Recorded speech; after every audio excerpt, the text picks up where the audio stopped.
Le 15 juillet 1995, dans une banlieue paisible de Marseille, Chloé, une fillette de 9 ans aux cheveux cuivrés, a disparu en plein jour, à quelques mètres seulement de chez elle.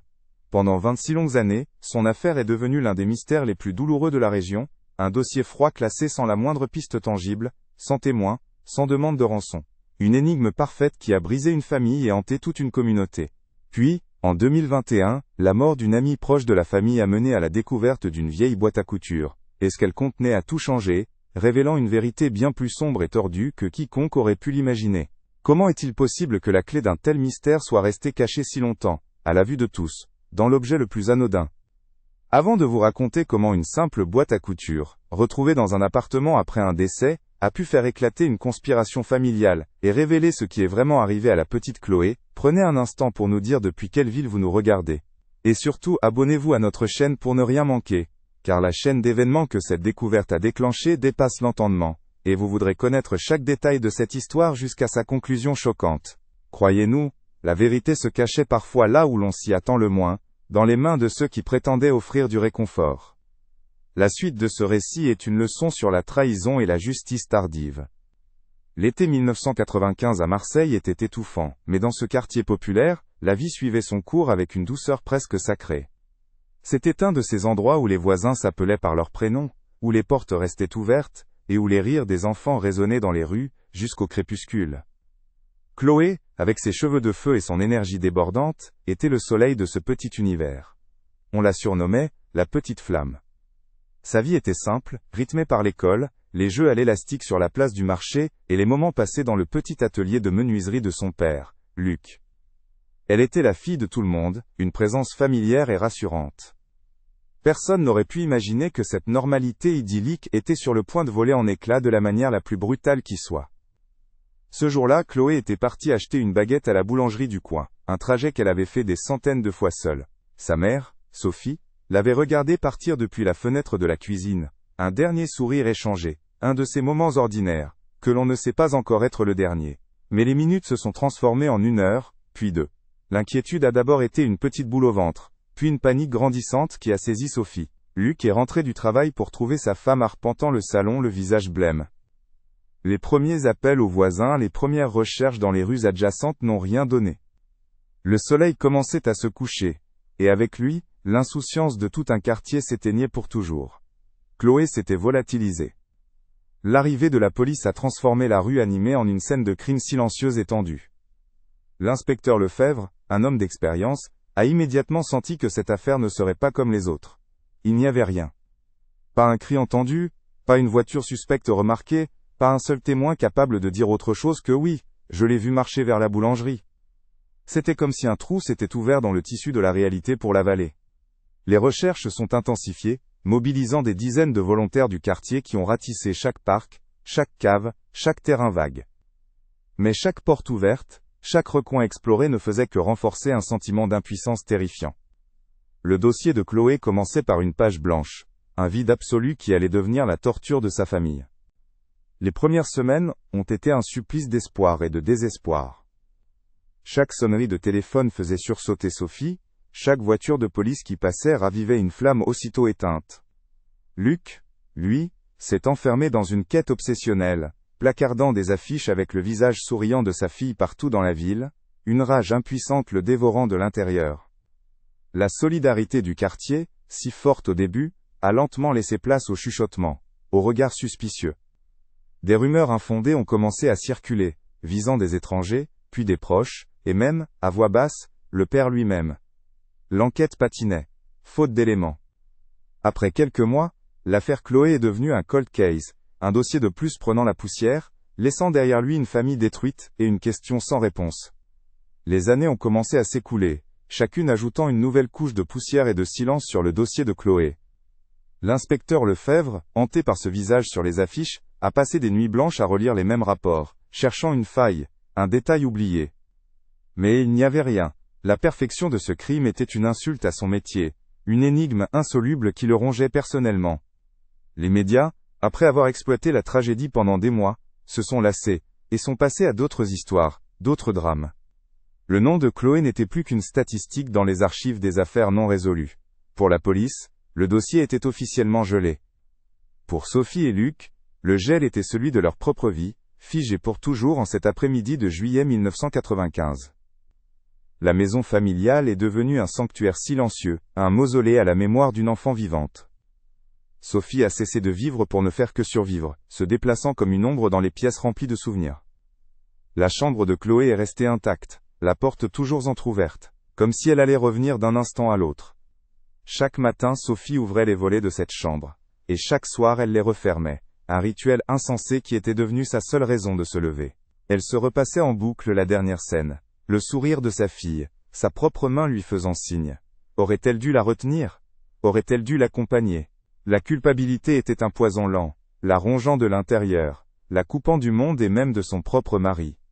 Luc, lui, a choisi une autre voie pour sa douleur, la colère, une rage froide et déterminée qui le poussait à agir. Il ne pouvait pas supporter l'immobilité, le silence. Il a continué à placarder des affiches bien après que la police a cessé les recherches actives, le visage de Chloé devenant une image familière et tragique sur les murs de la ville. Il a contacté des journalistes, des détectives privés, a suivi la moindre piste, même la plus absurde. Cette quête obsessionnelle l'a isolé, le transformant en un homme que Sophie ne reconnaissait plus. Leur chagrin, au lieu de les unir, a creusé un fossé entre eux. Ils cherchaient un coupable à l'extérieur, tandis qu'elle se sentait coupable à l'intérieur. Ils vivaient leur deuil en parallèle, deux âmes solitaires sous le même toit brisé. Au milieu de ce naufrage, il y avait Martine. La meilleure amie, la voisine, la confidente. Elle était le seul pilier qui semblait tenir debout. Dès les premières heures, elle avait été là, organisant les battues, préparant des repas que personne ne touchait, répondant au téléphone. Et elle est restée. Chaque jour, elle passait voir Sophie, s'asseyant avec elle dans le silence, la laissant pleurer sans jamais la juger. Elle était devenue une extension de la famille, la seule personne en qui Sophie avait encore une confiance aveugle. Martine parlait de Chloé au présent, entretenant une flamme d'espoir que même les parents n'osaient plus nourrir. Sa loyauté était sans faille, son soutien inconditionnel. Aux yeux de tous, elle était une sainte, l'amie que tout le monde rêverait d'avoir dans une telle épreuve. Le quartier, quant à lui, a appris à vivre avec ce fantôme. La solidarité initiale, si bruyante et visible, s'est muée en un malaise palpable. Les voisins traversaient la rue pour éviter de croiser Sophie ou Luc, ne sachant que dire, craignant de raviver la douleur par un mot maladroit. La place où Chloé jouait à l'élastique est restée vide pendant des années, comme si les autres enfants sentaient instinctivement que ce lieu était devenu sacré et maudit. Voir les amies de Chloé devenir des adolescentes, puis des jeunes femmes, était une torture pour ses parents. Chaque étape de leur vie, le premier petit ami, le permis de conduire, le baccalauréat, était un rappel brutal de tout ce que leur fille ne connaîtrait jamais. Le temps, pour les autres avançait. Pour eux, il s'était arrêté net. En 2003, 8 ans après la disparition, une lueur d'espoir a brièvement percé les ténèbres. Un homme arrêté pour une autre affaire dans le nord de la France a vaguement avoué avoir été impliqué dans l'enlèvement d'une fillette dans le sud. À la même époque. Pendant quelques semaines, l'affaire Chloé est revenue à la une des journaux. L'inspecteur Lefebvre, désormais proche de la retraite, a repris le dossier avec une énergie renouvelée. Sophie et Luc ont été submergés par un flot d'émotions contradictoires. La peur de la vérité, et l'espoir insoutenable d'une réponse. Mais après des interrogatoires approfondis, la piste s'est révélée être une impasse. L'homme s'était rétracté, ses déclarations étaient confuses et incohérentes. La porte s'est refermée aussi violemment qu'elle s'était ouverte, laissant la famille encore plus brisée, épuisée par ce cruel ascenseur émotionnel. Les années qui ont suivi cette fausse piste ont été les plus dures, le silence est devenu plus lourd, l'oubli plus profond. Le dossier de Chloé était maintenant une relique, une histoire que les nouveaux habitants du quartier ne connaissaient même pas. Sophie et Luc n'étaient plus qu'un couple uni par la tragédie, leur amour érodé par des années de chagrin non partagé.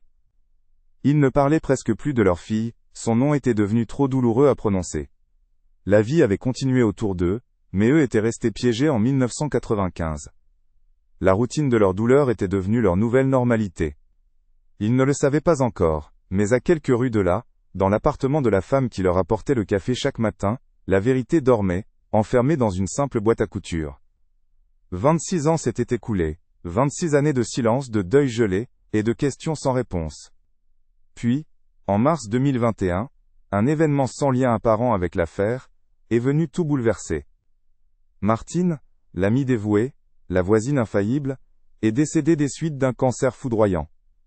Sa nièce, Amélie, Une jeune femme qui n'avait que quelques années au moment de la disparition de Chloé, a été chargée de la tâche morne et ordinaire de vider son appartement. C'était un lieu modeste, rempli des souvenirs d'une vie simple et solitaire. Amélie triait les bibelots, les vêtements et les papiers avec une tristesse distraite, ignorant qu'elle se tenait au bord d'un précipice, sur le point de faire basculer le passé dans le présent de la manière la plus brutale qui soit. La vérité n'attendait qu'une main innocente pour être libérée.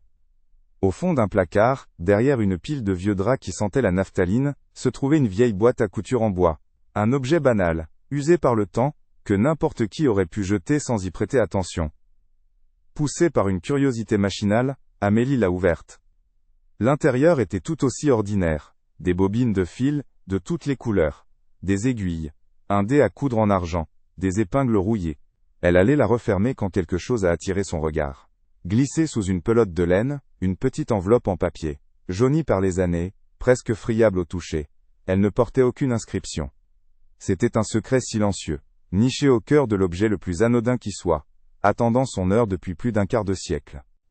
Avec des doigts hésitants, presque craintifs, Amélie a ouvert l'enveloppe. Ce qu'elle contenait lui a coupé le souffle. Une mèche de cheveux. Une boucle soyeuse d'un cuivre éclatant, nouée par un petit ruban bleu délavé. Il n'y avait aucun doute possible. Même après toutes ces années, la couleur était si distinctive, si vivante. C'étaient les cheveux de Chloé, la petite flamme.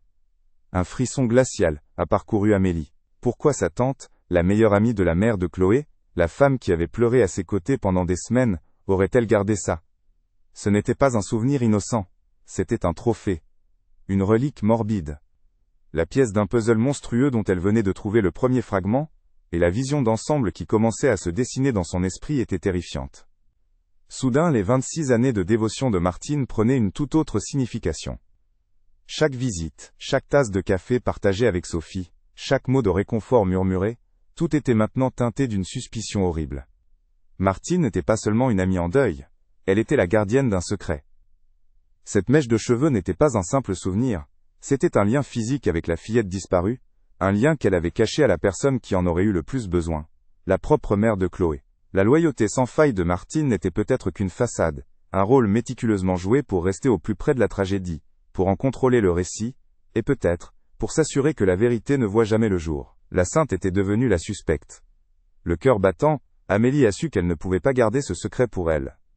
C'était un fardeau trop lourd, une responsabilité écrasante envers la mémoire de Chloé et envers ses parents, toujours piégés dans leur chagrin. Après une nuit blanche, elle a composé le numéro du commissariat local. Au bout du fil, un jeune policier a d'abord écouté avec une patience polie, pensant à une énième fausse piste, ou à une théorie du complot. Mais quand Amélie a prononcé le nom Chloé, un silence s'est fait. Ce nom était une légende dans les archives, une cicatrice sur la conscience de la police locale. L'affaire, endormie depuis si longtemps, venait de se réveiller brutalement. Le dossier froid, couvert de poussière, a été ressorti des archives, et une nouvelle enquête, bien plus sombre que la première, a commencé. La boîte à couture est devenue la pièce à conviction numéro 1. Les experts de la police scientifique l'ont examinée avec une minutie extrême, comme un artefact maudit. La mèche de cheveux a été immédiatement envoyée pour une analyse ADN, même si personne n'avait de doute sur son origine. Le résultat est tombé en quelques jours, confirmant ce que tout le monde savait déjà.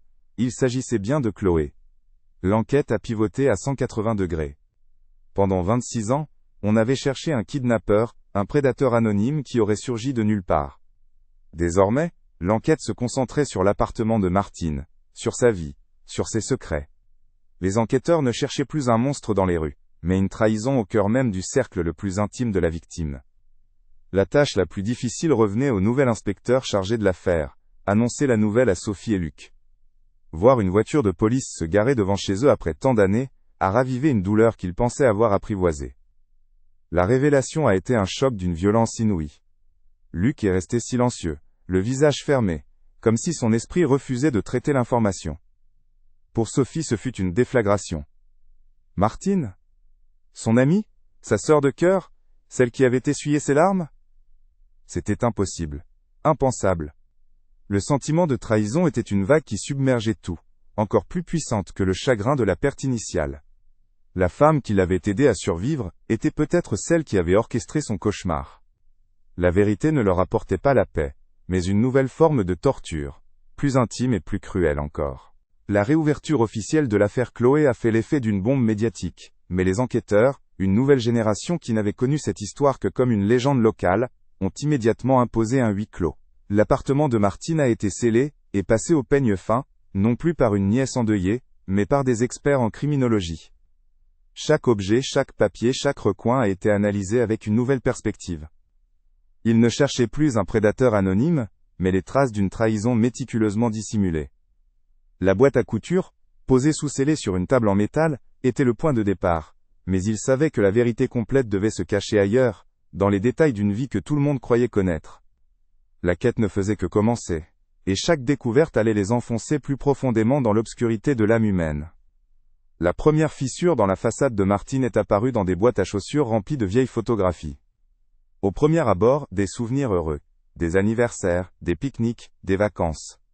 Martine était toujours là, souriante, aux côtés de Sophie et de sa fille. Mais en y regardant de plus près, l'inspecteur en charge a remarqué un détail troublant. Sur les clichés, où elle n'était pas le sujet principal, où elle pensait ne pas être observée, son regard sur Chloé était différent. Ce n'était pas de la simple affection. C'était un mélange d'admiration intense, presque de convoitise, et d'une tristesse insondable. Une sorte de possessivité silencieuse. Sur une photo prise lors du dernier anniversaire de Chloé, Martine la tenait par la main, mais son sourire ne montait pas jusqu'à ses yeux. Ces images racontaient une histoire parallèle, celle d'une obsession cachée à la vue de tous. Poussant plus loin, les enquêteurs se sont plongés dans les archives financières, une tâche fastidieuse mais souvent révélatrice. Ils ont exhumé les relevés bancaires de Martine de l'année 1995. Et là, une autre pièce du puzzle est apparue. 3 jours avant la disparition de Chloé, Martine avait effectué un retrait en espèces inhabituellement élevé pour ses moyens. L'équivalent de plusieurs milliers d'euros aujourd'hui. Une somme considérable pour une femme aux revenus modestes, qui n'a jamais été suivie d'un achat important ou d'un investissement. L'argent s'était volatilisé. Cette transaction soulevait une question cruciale. À quoi cet argent était-il destiné? S'agissait-il de préparer une fuite, de payer un complice? Soudain, l'acte isolé et impulsif prenait les contours d'un plan prémédité, ajoutant une couche de calcul froid à la jalousie que les photos suggéraient. Avec cette nouvelle information, les enquêteurs sont retournés voir les anciens voisins. Beaucoup avaient déménagé, d'autres étaient décédés. Mais ils ont retrouvé une vieille dame qui, à l'époque, avait été rapidement écartée, ses souvenirs jugés confus. Interrogée à nouveau, avec des questions plus précises sur Martine et non plus sur des inconnus, sa mémoire s'est éclaircie. Elle se souvenait distinctement avoir vu la vieille voiture de Martine, une Renault 5 bleue, stationnée près d'une ferme abandonnée à la sortie de la ville, le jour même de la disparition de Chloé. Elle s'en souvenait car elle avait trouvé cela étrange. La ferme avait la réputation d'être hantée et personne n'y allait jamais. Martine avait toujours nié s'être éloignée du quartier ce jour-là. C'était un mensonge. Un mensonge qui venait de créer une nouvelle scène de crime potentiel. La ferme abandonnée était restée telle qu'elle, une carcasse de bois et de pierre rongée par le temps. Les enquêteurs y sont entrés avec une appréhension palpable. L'endroit était sinistre, le sol jonché de débris et de feuilles mortes. Pendant des heures, ils ont fouillé chaque recoin, sondé le sol du jardin, inspecté la cave humide, sans succès. Le découragement commençait à s'installer. Cette piste, si prometteuse, semblait sur le point de s'éteindre comme les autres. C'était peut-être une simple coïncidence, un souvenir erroné. Mais l'inspecteur en chef refusait d'abandonner. Il sentait qu'ils étaient proches. Martine avait menti sur sa présence ici, et il devait comprendre pourquoi. Il a demandé à ses équipes de tout recommencer, de regarder chaque planche, chaque pierre, comme si la vie de Chloé en dépendait encore. C'est un jeune agent qui a fait la découverte. En inspectant le plancher d'une petite chambre à l'étage, il a remarqué qu'une des lattes semblait avoir été soulevée, puis reclouée. Elle n'était pas parfaitement alignée avec les autres. Avec précaution, ils l'ont décellée. En dessous, dans le vide sanitaire, il n'y avait pas de corps, mais une petite boîte en fer blanc, rouillée par l'humidité. À l'intérieur, enveloppé dans un morceau de tissu, se trouvait un petit bracelet en argent, noirci par les années, orné d'un minuscule pendentif en forme de cœur. Sophie et Luc l'ont identifié sans l'ombre d'une hésitation. C'était le bracelet que la grand-mère de Chloé lui avait offert pour ses 8 ans. Elle ne le quittait jamais. La preuve était là, matérielle, irréfutable. Chloé avait été dans cette ferme. Et Martine était avec elle. Le retour au commissariat s'est fait dans un silence lourd, le bracelet a confirmé le lieu, mais pas le scénario. Qu'était-il arrivé dans cette ferme? Pourquoi Martine avait-elle gardé ce secret pendant 26 ans, tout en jouant le rôle de l'amie éplorée? La réponse devait être ailleurs. L'inspecteur a alors demandé qu'on lui rapporte la boîte à couture. Il la regarda longuement, persuadé qu'elle n'avait pas livré tous ses secrets. Il la retourna, la tapota, examina le bois. C'est là qu'il a senti une minuscule irrégularité sur le fond. En utilisant une lame fine, un expert a délicatement fait levier. Le fond de la boîte s'est détaché, révélant un compartiment secret. À l'intérieur, il n'y avait ni argent, ni armes, mais un objet bien plus dévastateur. Un petit carnet à la couverture de Moleskine. C'était le journal intime de Martine, daté de 1995. Le carnet sentait le papier vieilli, et le secret. Les enquêteurs l'ont ouvert avec une solennité presque religieuse, conscients qu'ils tenaient entre leurs mains la clé de 26 années de douleur. Les premières pages, écrites d'une écriture ronde et appliquée, semblaient anodines, décrivant le quotidien d'une femme seule. Mais rapidement le ton a changé. L'écriture est devenue plus serrée, plus nerveuse, presque agressive. Le nom de Sophie revenait comme une obsession, une litanie. Martine ne décrivait pas son amie avec affection, mais avec une jalousie corrosive, une amertume qui suintait de chaque mot. Elle décortiquait la vie de Sophie, son mariage avec Luc, leur maison modeste mais heureuse, et surtout, sa fille. Ce n'était pas le journal d'une amie, mais le réquisitoire d'une femme qui se sentait flouée par la vie, et qui avait désigné sa meilleure amie comme la cause de son propre malheur. Au fil des pages, la nature de cette jalousie s'est précisée, devenant une fixation pathologique sur la petite Chloé. Martine la décrivait avec une adoration troublante, notant la couleur de ses cheveux, l'éclat de son rire, la façon dont elle courait vers sa mère. Mais cette adoration était teintée d'un sentiment de propriété, comme si cet enfant aurait dû être la sienne. Dans une entrée déchirante datée de quelques mois avant la disparition, Martine a révélé pour la première fois son plus grand secret, son infertilité, un diagnostic qu'elle avait caché à tous, y compris à Sophie. Chaque moment de bonheur entre la mère et la fille était pour elle un coup de poignard, un rappel brutal de son propre vide. Chloé n'était plus une enfant, mais le symbole vivant de tout ce que Martine ne pourrait jamais avoir. Elle ne la haïssait pas. Elle la désirait, avec une intensité qui avait fini par la dévorer de l'intérieur. Le plan, décrit dans les jours précédents le 15 juillet, était d'une simplicité effroyable. Le journal révélait que Martine n'avait jamais eu l'intention de tuer Chloé. Son but était de créer un drame pour en devenir l'héroïne. Elle voulait emprunter l'enfant, la faire disparaître juste assez longtemps pour que Sophie, anéantie par la peur, s'effondre dans ses bras. Elle imaginait le soulagement, la gratitude, l'admiration de tous quand elle la retrouverait saine et sauve quelques jours plus tard. Dans son esprit tordu, cette épreuve allait souder leur amitié pour toujours, faisant d'elle le pilier indispensable de la vie de Sophie. L'argent retiré à la banque était destiné à acheter de la nourriture, des jouets, tout ce qu'il fallait pour garder Chloé calme et heureuse pendant sa courte captivité dans la ferme abandonnée. C'était un scénario macabre, écrit par une femme désespérée de se sentir importante. Le jour de la disparition, l'écriture de Martine est devenue frénétique, presque illisible. Elle a raconté comment elle avait attendu Chloé sur son chemin vers la boulangerie. Elle lui avait souri, lui avait parlé d'une surprise, un petit chaton qu'elle avait trouvé et caché à la ferme pour le montrer à sa mère. Chloé, qui adorait les animaux et faisait une confiance aveugle à sa tata Martine, est montée dans la voiture sans la moindre hésitation. Le journal décrit le trajet, le cœur de Martine battant à tout rompre, un mélange d'excitation et de terreur. Elle tenait entre ses mains le trésor de Sophie, et ce sentiment de puissance la grisait. Elle était enfin aux commandes, la metteuse en scène d'un drame dont elle seule connaissait l'issue. Elle ne savait pas encore que sa pièce de théâtre était sur le point de se transformer en une véritable tragédie. Une fois arrivée à la ferme, le plan a commencé à s'effriter. L'endroit était sombre, poussiéreux et effrayant. Il n'y avait pas de chaton. Chloé a immédiatement compris que quelque chose n'allait pas. Sa confiance s'est muée en peur. Elle a demandé à rentrer, sa petite voix tremblante. Martine, paniquée de perdre le contrôle, a tenté de la rassurer. Mais ses mots sonnaient faux. Sa nervosité était palpable. La peur de Chloé s'est transformée en panique. Elle s'est mise à pleurer, puis à crier, avant de se précipiter vers la porte pour s'enfuir. Dans un geste désespéré pour la retenir, Martine l'a attrapée par le bras. Chloé a perdu l'équilibre sur le sol glissant, a trébuché et sa tête a heurté violemment le coin d'une vieille cheminée en pierre.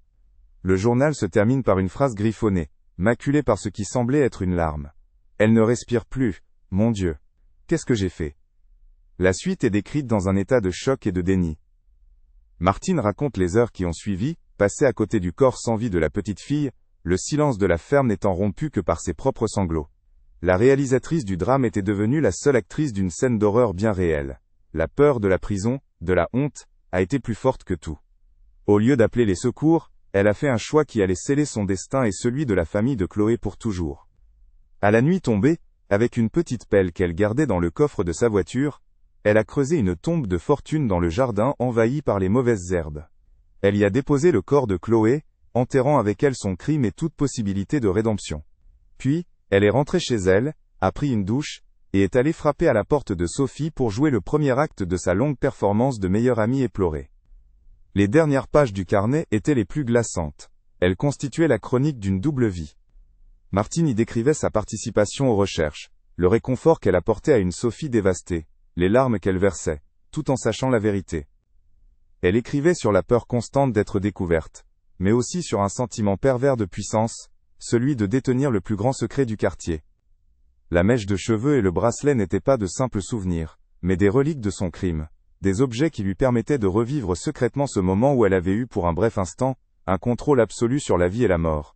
Pour les enquêteurs, la lecture de ce journal fut une plongée dans les abîmes de la psyché humaine. La vérité n'était pas l'œuvre d'un monstre anonyme, mais le résultat d'une amitié toxique, d'une jalousie maladive qui avait conduit à la plus impardonnable des trahisons. Avec le journal de Martine comme confession posthume, l'enquête a pris fin de manière chirurgicale et brutale.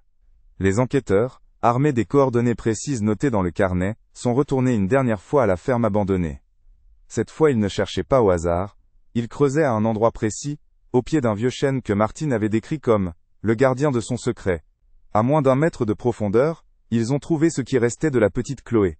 Les analyses ont confirmé son identité, mettant un point final à 26 années de recherche. L'affaire a été officiellement classée homicide involontaire suivi d'une dissimulation de cadavre. Le coupable était connu et décédé. Pour la justice des hommes, le dossier était clos. Pour la famille et la communauté, le véritable procès, celui des cœurs et des mémoires, ne faisait que commencer. Les funérailles de Chloé ont eu lieu par une journée grise et pluvieuse, comme si le ciel lui-même pleurait cette justice trop tardive. Ce n'était pas une grande cérémonie, juste la famille, quelques amis proches qui avaient survécu à l'épreuve du temps, et une poignée de voisins venus en silence, le visage marqué par un mélange de tristesse et de honte. Pour la première fois depuis des décennies, Sophie et Luc se tenaient côte à côte, non plus comme deux âmes errantes à la recherche d'un fantôme, mais comme des parents enterrant leur enfant. Il n'y avait pas de soulagement sur leur visage, seulement le poids écrasant d'une vérité qui était arrivée trop tard. En déposant une rose blanche sur le petit cercueil, Sophie n'a pas pleuré. Ses larmes s'étaient taries depuis longtemps, laissant place à un vide glacial, que même cette cérémonie ne pouvait combler. Pour Sophie, la vérité fut un poison autant qu'un remède. La fin de l'incertitude la libéra d'une torture quotidienne. Mais la nature de la trahison l'enchaîna à une nouvelle forme de souffrance. Elle a passé des jours à purger sa maison de tout souvenir de Martine. Les photos où elles souriaient ensemble, les cadeaux d'anniversaire, les tasses dans lesquelles elles avaient bu tant de café amer, tout a été jeté, brûlé, anéanti. C'était un exorcisme. Elle ne pouvait plus regarder son jardin sans penser que, pendant toutes ces années, la meurtrière de sa fille était venue s'y asseoir, lui tenant la main et lui parlant de l'espoir. La trahison de Martine n'avait pas seulement tué Chloé, elle avait empoisonné chaque bon souvenir, transformant 26 ans de soutien en une mascarade macabre. La paix était encore loin mais la colère, elle, était une flamme vive qui la maintenait debout. Luc, quant à lui, a semblé s'effondrer. Toute sa vie d'adulte avait été alimentée par une quête. Trouver le monstre.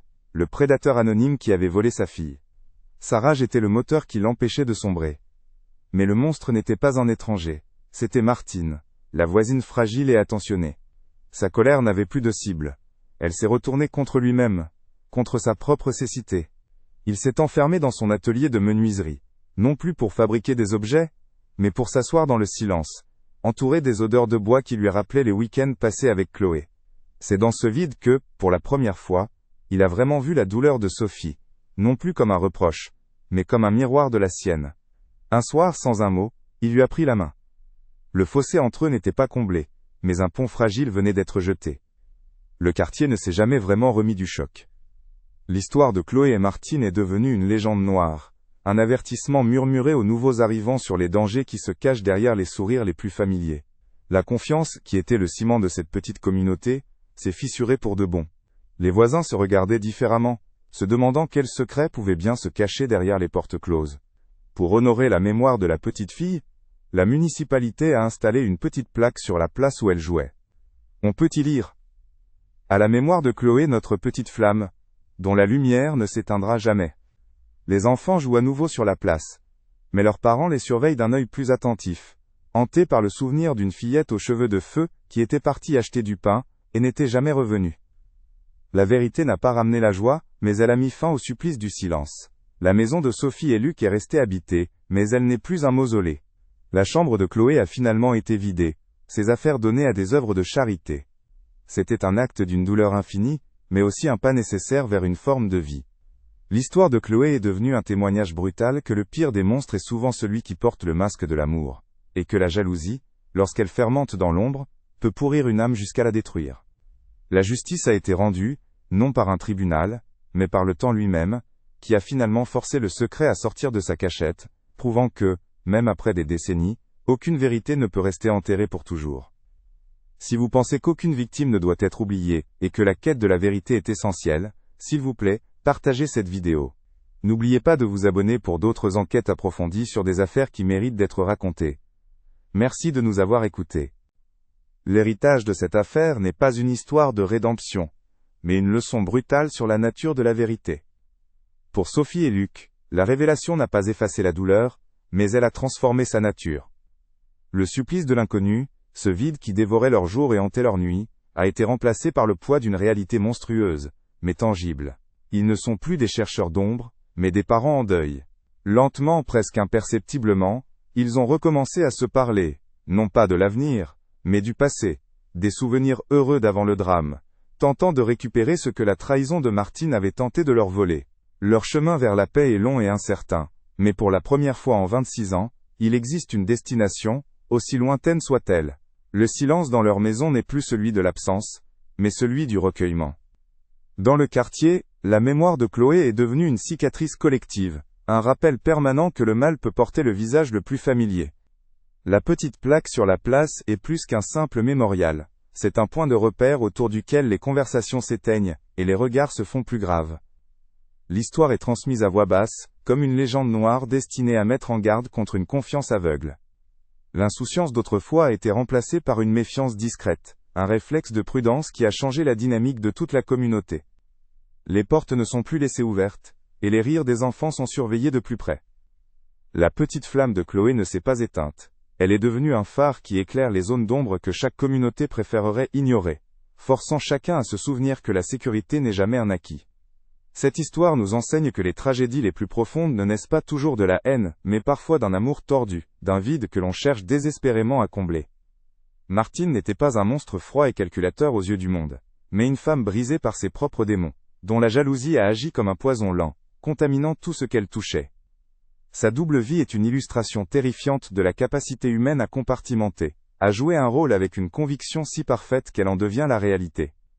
Le journal intime, cette confession posthume, est la preuve ultime que les secrets enfouis sous le poids d'une fausse loyauté finissent toujours par remonter à la surface, souvent de la manière la plus dévastatrice qui soit, ne laissant derrière eux qu'un champ de ruines émotionnelles. Des années plus tard, il n'est pas rare de voir Sophie et Luc, désormais vieillis, marcher main dans la main jusqu'au petit cimetière de la ville. Ils ne parlent pas beaucoup. Ils se tiennent simplement devant la tombe de Chloé, où une petite